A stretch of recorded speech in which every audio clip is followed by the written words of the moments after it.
D&D Psionics critical role numbers, and a big Roll20 upgrade. Now you have my attention. Welcome to Fantasy News Friday, our weekend news rundown. Today we're talking about Critical Role, updates to the 2024 D&D core rulebooks, and a big Roll20 upgrade. Now remember, if you like these kinds of news videos, be sure to like and subscribe so we can keep making them. Now, on to the news. Well, we're waiting. With a full week of data to look back on, how did Critical Role's decision to pivot away from FCG's Sacrifice and swap into Crown Keeper's last episode impact their viewership on Twitch and YouTube? We talked earlier in the week about Critical Role pulling a so-called bait and switch when just an hour into the episode after the death of FCG, the main cast was all replaced by a Crown Keeper's side quest. Fans did not seem pleased as the show went from record live viewership for 2024 to start the episode to losing nearly half their audience after the break, which is twice as much as the normal 25% loss they experience as East Coast critters go to bed. But viewership on their VODs remains steady despite this, with both of the last two episodes averaging about 200,000 views in 2 days, which is well above their normal average for Critical Role in 2024.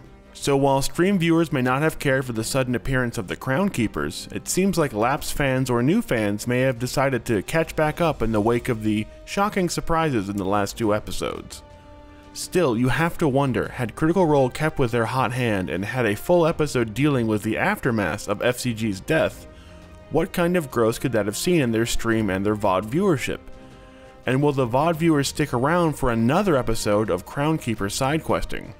Episode 93 comes out next week and will hopefully answer that question by showing us how many critters want to see how this Crown Keeper angle meets up with the main cast, as Bell's Hell should be back by the end of the episode.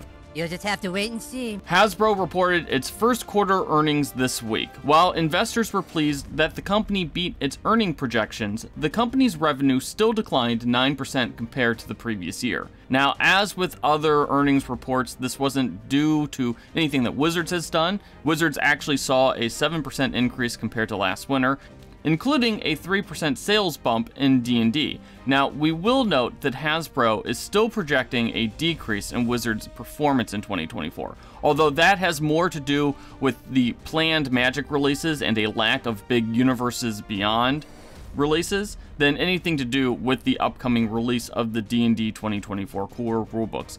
Basically, Hasbro doesn't see the 2024 core rulebooks as providing a big bump to sales. I pumped those numbers up. Those are rookie numbers. Speaking of the D&D 2024 core rulebooks, all three Psionic subclasses from Tasha's will be returning in the 2024 Player's Handbook. The announcement was made in a fireside chat posted to YouTube that the Psi Warrior and the Soul Knife would be joining the Aberrant Mind Sorcerer in the book. Now, the Psi Warrior will replace the Brawler, which was dropped from the Player's Handbook after the playtest last fall, while the Soul Knife will replace an unspecified subclass. Either the Swashbuckler or the Assassin is our guess. Okay, so that's how it's gonna be. Monsters of Drakenheim, the new project by the Dungeon Dudes, has topped $1 million on Kickstarter. The project just cleared the $1 million mark before closing earlier this week, although if you missed the Kickstarter, don't worry, late pledges will be available. This project, you may remember, will be fully integrated with D&D Beyond at launch, which is a first for a third-party D&D book. Now, this is the first tabletop RPG project this year to clear $1 million.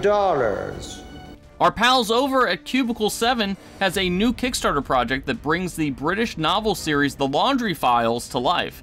The Laundry role-playing game allows players to build an investigator who works for a paranormal investigative branch of the British Secret Service that stops Lovecraftian-type threats. The Laundry Files, the novels, is a mix of Lovecraft, The X-Files, and The Office, and the RPG tries to balance that bureaucracy, magic, and mystery together in a single game system. Now, the Kickstarter has already raised nearly $150,000, and you should check it out. Link is in the comments.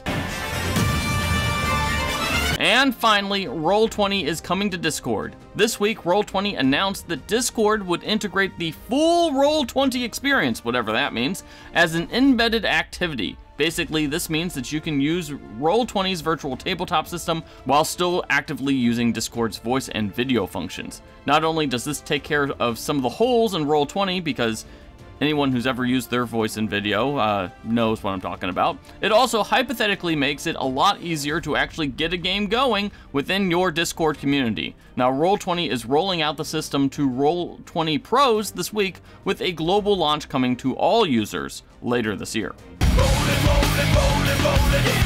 Well, that's all the news that we have today. Let us know what your favorite story was in the comments section.